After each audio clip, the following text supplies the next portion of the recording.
बोले सोनिहाल। सत श्री अकाल। मैं एक तो आपको ये आगाह कर दूं, मुझे आज पहली बार दुख हो रहा है कि मुझे पंजाबी ठीक से बोलना नहीं आता है। और पंजाबी जब हम लोग जहां से आते हैं वहां गुस्से में या किसी को डांटने के लिए पंजाबी बोलते हैं, तो इसलिए मुझे आज ठीक से पंजाबी आती नहीं है। मेरे बाद दया सिंह जी अगर मुझसे मेरी कुछ बातें वो रह जाएंगी तो ये पूरी कर देंगे। आप हिंदी में बोलिए, हम पंजाबी में समझ लेते हैं उनको। जी जी। और दूसरा ये कि मैं ज्यादा लंबा नहीं बोलूंगा, इसलिए आप लोग घबराइएगा मत। मैं 3 4 5 मिनट में अपनी बात खत्म कर लूंगा। मैं जब पंजाब यात्रा पे आया था तो मेरा सबसे बड़ा जो ध्येय था, मुझे हरमंदिर साहब जाना था। और वो घूम फिर के था कि हरमंदिर साहब के दर्शन कर लें। मुझे नहीं मालूम था कि आज मैं एक दूसरे मंदिर में भी आ रहा हूं।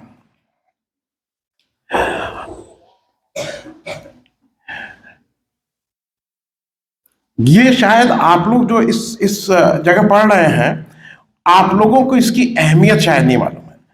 मैं जब इसके दरवाजे पे घुसा तो मेरे लिए वो किसी मंदिर के चौखट के में घुसने जैसा था। और मैं ये आपको बात इसलिए नहीं कह रहा हूं, मैं हो सकता है जीवन में इसके बाद आपको कभी ना मिलूं, तो मैं इसलिए नहीं कह रहा हूं कि आप लोग इसको सुन के खुश हो। आप लोगों को शायद ईश्वर की तरफ से वरदान है कि आप यहाँ पे हैं। और मैं उत्तर प्रदेश से हूँ। और मेरे यहाँ जब लड़के की शादी की बात होती है तो बड़ा सोचा जाता है कि लड़की कहाँ की पढ़ी है, क्या करती है, कितना दहेज लाओगी। अगर ये मैं अगर हूं तो अगर लड़की रियारी की है तो मुझे उसके बाद कुछ पूछने की जरूरत नहीं। तो ये आपका धन है जो आपको ईश्वर ने दिया है। मैं सिर्फ एक बात इसलिए कर दे रहा हूं क्योंकि लंबी बात हो जाएगी। आप लोग बहुत चुने हुए हो। और जैसे मेरे घर में मेरी माँ ही सारे मेरे निर्णय लेती थी जीवन के। और अगर आप ठीक रहोगे तो वो पूरे परिवार को, गांधी का भी कहना यह था कि अगर बच्चियों को पढ़ा दिया जाएगा तो वो पूरे समाज को पढ़ाने जैसी बात है। मैं सिर्फ एक बात आपसे इसलिए कह के जा रहा हूं कि मुझे लगता है कि वो आपको जानना जरूरी है। और वो उस पर थोड़ा आप अगर पालन कर पाए तो बहुत जरूरी होगा। हर आदमी मेरे मुझसे पूछिए कि भाई सन ऑफ, डॉटर ऑफ, फिर ये पूछा जाता है आपके पिता का नाम। मुझे अपने बाबा का नाम मालूम है, मुझे अपने बाबा के बाबा का नाम मालूम है। और वो हमारे यहाँ कुछ ऐसा पुरुष प्रधान समाज है, बाबा की तरफ से सब चलता है। मेरी लड़की है और मेरी एक नतनी है, मतलब मेरी लड़की की लड़की भी है, तो मेरी पत्नी उसकी नानी हुई। मैं आप लोगों से एक चीज इसलिए पूछ के जा रहा हूं, अगर आपके पास हो तो मुझे एक पोस्टकार्ड जरूर डालिएगा, क्योंकि मुझे अच्छा लगेगा। आप में से कितने को अपनी माँ का नाम मालूम है और नानी का मालूम है? मेरे ख्याल में आधे लोगों को मालूम होगा नानी का नाम,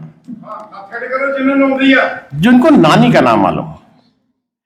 अब जरा घर जाइएगा, और कुछ की नानी अभी जिंदा भी होंगी मेरे ख्याल में, क्योंकि आप लोग बहुत छोटे हो तो आपकी नानी कुछ की जिंदा होंगी, कुछ की जिंदा होंगी नानी। अपनी नानी के नानी का नाम पूछ के आइएगा। और वो मैं इसलिए पूछ रहा हूं, वो जरूरी है। अगर आपको अपने बाबा और परबाबा का नाम मालूम है तो आपको अपनी नानी की नानी का नाम क्यों नहीं मालूम होना चाहिए? और दिक्कत इस बात की है कि जब तक वो हमारी नानी रहती है तो हम उसको लगता नहीं कि इसको भी हम एक बार लिख लें। हम सबसे ये गलती हुई है। मुझे भी अपनी नानी की नानी का नाम नहीं मालूम है, लेकिन मुझे अपने बाबा की तरफ के 10 खानदान का नाम मालूम है। तो मुझे लगता है कि ये हम सबकी सामूहिक जिम्मेदारी है। ये हम सबकी सामूहिक जिम्मेदारी है। आज घर जाइए, अपनी माँ से, मम्मी से, अम्मा जो भी बोलते हो, हम लोग अम्मा बोलते थे, आप लोग कई लोग माई बोलते हैं, महाराष्ट्र में आई बोलते हैं, उनसे कहिए अपनी नानी का नाम बताओ। और अगर नानी जीवित है तो उनसे कहिए कि अपनी नानी का नाम बताओ, क्योंकि ये आप सहेज के रखिए। और आने वाले उनको आप शिक्षा दे देंगे, पैसा दे देंगे, सब कुछ दे देंगे, लेकिन जो आपके संस्कार हैं वो तो आपकी नानी की तरफ से आ रहे हैं। किसी भी बच्चे में लोग कहते हैं ना मैं उनका लड़का। मैं अगर यहां हूं तो मेरे जो संस्कार हैं, जो मेरे घर के संस्कार है, परिवार के संस्कार, बाकी मैं अच्छे स्कूल में पढ़ा, तो मुझे ऐसा लगता है कि मेरे 50% संस्कार मेरे स्कूल की बदौलत है। वो स्कूल ने मुझे सिखाए। लेकिन जो 50% मेरे घर ने मुझे सिखाए, परिवार ने सिखाए, उसमें शायद 40% मेरी मां का हिस्सा है।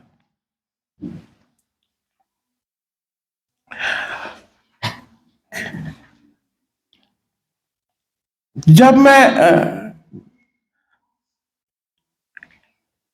मैं माँ की बात करता हूं तो मुझे हरदम ये लगता है कि मेरी माँ ने अपनी माँ से सीखी होंगे और उनकी माँ ने अपनी माँ से सीखी होंगे। तो आपके आज जहां आप खड़े हैं और आपका जो चरित्र है उसमें जिस जिस महिला का हाथ है उसको हम लोग भूल ही जाते हैं। तो एक काम जरूर करिएगा, क्योंकि मैं ज्यादा लंबा नहीं करूंगा। बच्चों, मैं भी आपकी तरह था, बहुत बोर होता था कि कहा कि एक बुढ़ा आदमी मालूम नहीं क्या क्या बोल रहा है, जिससे वो नहीं। लेकिन नानी की बात याद रखिएगा, और जिसको अपनी नानी की नानी का नाम याद हो, आग्रह करूंगा, प्रिंसिपल साहब से हाथ जोड़ के विनती करूंगा कि प्रिंसिपल साहब उसका एक पोस्ट कार्ड मुझ तक जरूर पहुंचाएंगे। और दूसरा, मंदिर में पुजारी होता है, लेकिन यहाँ आपके साक्षात भगवान के अंश हैं, ये शिवांश हैं। ये पुजारी ये काम नहीं कर सकता है, ईश्वरी प्रेरणा से ये काम कर रहे हैं। तो प्रिंसिपल साहब को मैं ईश्वर की तरह से ही देखता हूं। आप सबका बहुत बहुत धन्यवाद। आप बच्चों ने मुझे टाइम दिया, बहुत बहुत आशीर्वाद आप सबका।